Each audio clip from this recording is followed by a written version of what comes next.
Let's talk about upper body stretching. The thing about upper body stretching is people just forget to do it. People stretch their legs a little bit. They say, my hammies are loose. Oh, okay, I'm ready to go. But that's really not everything that you need to achieve proper movement, especially in overhead positions. I'm right here. I'm just doing a little bit of stretching, kind of getting ready to thinking about what I want to talk about in the video.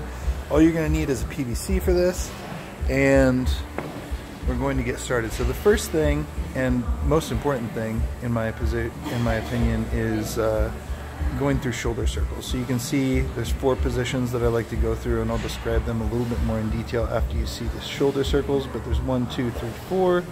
And I like to do 20 shoulder circles backwards and 20 forwards. And what you're going to notice is my shoulders and shoulder blades are really moving. And after you get to about 20, you're going to notice that your shoulders should be burning. And if they're not burning, you're probably not moving your shoulders very well.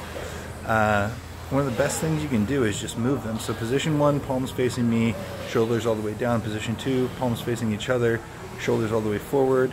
Position 3, palms facing each other, shoulders all the way up. And position 4 is palms facing out, shoulder blades squeezed together. And again, we just go through those. Now the next exercise is going to be just back slaps. So I'm going to be alternating arms, left over right, right over left. And really what I'm focusing on is moving my shoulder blades. So shoulder blades together and then apart. Alternating sides. You can see my shoulder blades when I turn around. They're going to be apart, together, apart, together, apart, together. And I'm allowing my shoulders to shrug. Again, this is just looking to achieve shoulder movement. And really, I feel like, and a lot of, I think, good coaches believe that movement can be therapy. And in the case of the shoulders, I do think that movement is an effective therapy. You don't need to hold static positions very frequently unless you have really nagging muscles that have maybe been slightly overdeveloped in many cases or injured. And so we're going to move to the PVC. A movement that I really like to do is a little bit of a rotator cuff stretch. So I grab the PVC, I will supinate my hand and then allow the PVC to fall and bring it into a stretch like that. You can stretch with the elbow forward, or you can stretch with it out to the side. Either way is fine. A lot of times I stretch with it out to the side. I like to place the PVC on the front of my hip, and it'll actually hold it for me if I position my body correctly. Yep, you can see it positioned right there. Something that is also important is, I'm waiting for myself to point out the 90 degrees of the angle. So you'll see me pointing out a loose grip right here. Makes the stretch not quite so effective. So I'm re-gripping right here and really forcing myself into position.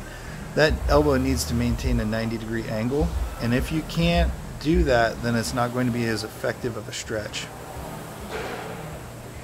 And so you can see me utilizing I'm hinging my hips in order to actually make this stretch more challenging. So leveraging my torso to stretch that shoulder.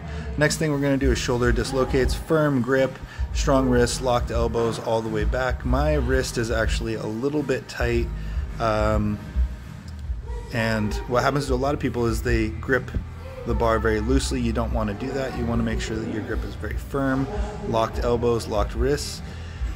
Sometimes people can't do this movement. You see me here trying to see where I'm at with it. My wrists or my left wrist particularly though is a little bit tight from the bicep, and I can't do this movement as I would like to. But that will change with time. So we're going to move on.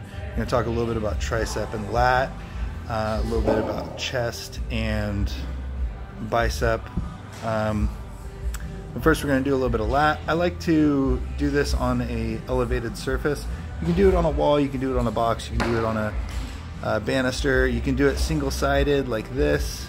This is one of the best ways to do it in my opinion, and I really like to, a lot of times you're going to see me switch to just single arm lat, but I will place my elbow on the wall and then I will drop my level and drag my tricep up above my head, and that forces my lat into a stretch. And I'm doing this passively, I'm not actively forcing anything. I can use the PVC to rotate my shoulder and get a more effective stretch on that lat.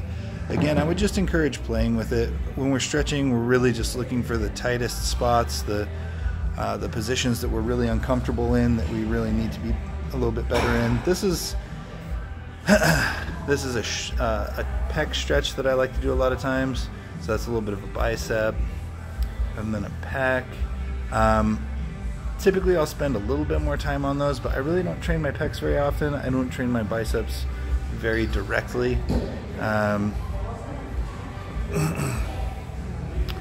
And as a result, I don't need to spend a whole lot of time stretching those. Kind of move in a little bit, looking at what else I want to go over.